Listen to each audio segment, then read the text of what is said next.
প্লেনটি হঠাৎ করেই যেন মাঝ আকাশ থেকে উধাও হয়ে যায়। কোনো রাডার সিস্টেমেই সেই প্লেনটির কোনো অস্তিত্ব থাকে না। হঠাৎ করেই শোরগোল পড়ে গেল পুরো এভিয়েশন সেক্টরে। যে কি হয়েছিল সেই দিন, কোথায় বা হারিয়ে গেছিল সেই ফ্লাইট 914, জানবো আজকের ভিডিওতে। তো সকলকে স্বাগত জানিয়ে শুরু করছি আজকের দ্বিতীয় ভিডিও। কাহিনীটা ফ্লাইট নম্বর 914। যখন কোনো প্লেন হঠাৎ করে রাডার সিস্টেম থেকে উধাও হয়ে যায়, তখন মানা হয় যে সেই প্লেনটি কোনো সমুদ্র বা ভূপৃষ্ঠের কোনো একটা জায়গায় ক্র্যাশ করেছে। কিন্তু এই প্লেনটির ক্ষেত্রে এরকম কোনো ব্যাপারই ঘটে না। অনেক বছর খোঁজার পরেও এই প্লেনটির কোনো অস্তিত্ব বা কোনো খবরও মেলে না। কিন্তু ঠিক 37 বছর পরেই সবাইকে অবাক করে দেয় এই প্লেনটি। হঠাৎ করেই একটা এয়ারপোর্টে সেই প্লেনটি এসে ল্যান্ড করে। ঘটনার সময়টা ছিল 21শে মে 1992, যখন একটা প্লেন ফ্লাইট 914 ভেনেজুয়েলার এক এয়ারপোর্টে এসে ল্যান্ড করে। অবাক করা কাণ্ড তো এটা ছিল যে এই প্লেনটি 22শে জুলাই 1955 সালে 4টি ক্রিউ মেম্বার আর 57 জন প্যাসেঞ্জারকে নিয়ে নিউ ইয়র্ক থেকে মিয়ামির উদ্দেশ্যে রওনা দিয়েছিল, যেটা কখনো মিয়ামি পৌঁছায়নি। খোলা আকাশেই কোথাও যেন উধাও হয়ে যায়। এই ঘটনার মূল প্রমাণ ছিল সেই প্লেনের পাইলট আর কন্ট্রোল টাওয়ারে বসে থাকা তাদের কথোপকথন বা রেকর্ডিং। আর এর মুখ্য প্রমাণ আরও ছিল যারা ছিল এয়ারপোর্টের কর্মচারীরা। তারাও যখন প্লেনটিকে প্রথমবার দেখেছিল, তারা অনেকটাই অবাক হয়ে গেছিল যে এরকম পুরনো ধাঁচের প্লেন তারা তো কোনোদিনও দেখেনি। প্লেনটিকে সবাই আকাশে দেখতে পেয়েছিল, কিন্তু অবাক করা বিষয় আরেকটাও ছিল যে প্লেনটিকে রাডার সিস্টেমের মধ্যেও দেখা যাচ্ছিল না। তখন প্লেনের পাইলট কন্ট্রোল টাওয়ারের সাথে সম্পর্কে আসে, যেখানে কন্ট্রোল টাওয়ারে বসে থাকা অফিসার, যার নাম জোয়ান ডেলা কোর্তে, তিনিও এই ঘটনার সাক্ষী ছিলেন। জোয়ান যখন পাইলটকে নাম জিজ্ঞেস করে, পাইলট তখন বিপরীতে বলে, আমি DC-04-এ আছি, আমি মিয়ামি এয়ারপোর্টে ল্যান্ডিংয়ের অনুমতি চাইছি।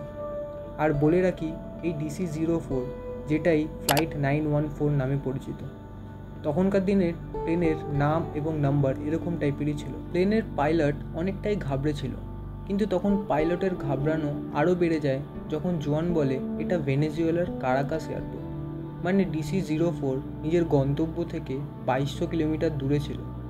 আর এখন তো পাইলট এটাই জানে না যে সে 37 বছর ভবিষ্যতেও চলে এসছে। এরপর যখন পাইলটকে এয়ারপোর্টে ল্যান্ড করার অনুমতি দেওয়া হয়, পাইলট তখন পুরোই অবাক হয়ে যায় বাইরের দৃশ্য দেখে। বাকি প্লেনগুলো এত মডার্ন আর এয়ারপোর্টও অন্যরকম, আর এই মডার্ন জিনিসপত্র দেখে। আর ঠিক এই জিনিসটা বাইরে থাকা মানুষগুলো আর প্লেনের ভেতরে থাকা মানুষজন দুজনের পক্ষেই সেম হয়ে দাঁড়িয়েছিল। ভেনেজুয়েলা এয়ারপোর্টের কর্মচারীরা বা গ্রাউন্ড স্টাফ যারা ছিল, তারা এই পুরনো জিনিসটাকে দেখে এটাই ভেবেছিল যে এত পুরনো প্লেন কি করে এখানে আসা সম্ভব এরমভাবে। DC-04 নামের প্লেনের কথা তারা কোনোদিনও তো শুনেইনি, এটা আবার ল্যান্ড করেছে, এটাই অবাক কাণ্ড। যখন দুজন পাইলট একে অপরের সাথে কথা বলছিল, এই কথা কন্ট্রোল টাওয়ারে বসে থাকা জোয়ান শুনে ফেলে এবং সেও অবাক হয়ে যায়। পাইলট বলছিল, আমরা আমাদের গন্তব্য থেকে তো এত কিলোমিটার দূরে কিভাবে আসতে পারি। তখন পাইলট সব কিছুকে দেখে তারিখ ও সাল জানতে চায়। জুয়ান এর থেকে জানায় আজ 21শে মে 1992। এই শুনে পাইলট আরও অবাক হয়ে জিজ্ঞেস করে, এটা কিভাবে সম্ভব? আজ তো 21শে জুলাই 1955 সাল। এটা শুনে পুরো কন্ট্রোল টাওয়ারের সবাই যেন হক্কা বক্কা হয়ে যায়। কন্ট্রোল টাওয়ার থেকে যখন গ্রাউন্ড স্টাফ পাঠানো হয় প্লেনের কাছে, তখন পাইলট কিছুতেই তাদেরকে প্লেনের সামনে যেতে না করে। আর সেই প্লেনের পাইলট ভেতর থেকেই হাতে থাকা একটা ফাইল নিয়ে ইশারা করতে থাকে কেউ যেন তাদের প্লেনের সামনে না আসে। আর কোনো কারণে তখন পাইলটের হাত থেকে তার হাতে থাকা একটা ক্যালেন্ডার রানওয়েতে পড়ে যায়। আর বলে রাখি, পাইলটের সামনের যে জানলাটা থাকে, মানে উইন্ডশিল্ড, সাইডের উইন্ডশিল্ডটা খোলা যেত, যেটা এখনও খোলা যায় সব প্লেনেই। আর সেই রানওয়েতে পড়ে থাকা ক্যালেন্ডারটা গ্রাউন্ড স্টাফ পেয়ে যায় আর সেটাকে হ্যান্ড ওভারও করা হয়। এই দেখে পাইলট তড়িঘড়িতে ইঞ্জিন স্টার্ট করে এবং আবার উড়ানের প্রস্তুতি নেয় এবং আবার আকাশে উধাও হয়ে যায় কোথায়। পরবর্তীতে সেই কন্ট্রোল টাওয়ারের সাথে পাইলটের হওয়া রেকর্ডিং আর সেই ক্যালেন্ডারটা সরকার দ্বারা নিয়ে নেওয়া হয়। এখানে অনেকের অনেক রকম বক্তব্য সামনে আসে। কেউ বলে এটা কোনো অলৌকিক ঘটনা, কেউ বলে এটা টাইম ট্রাভেল।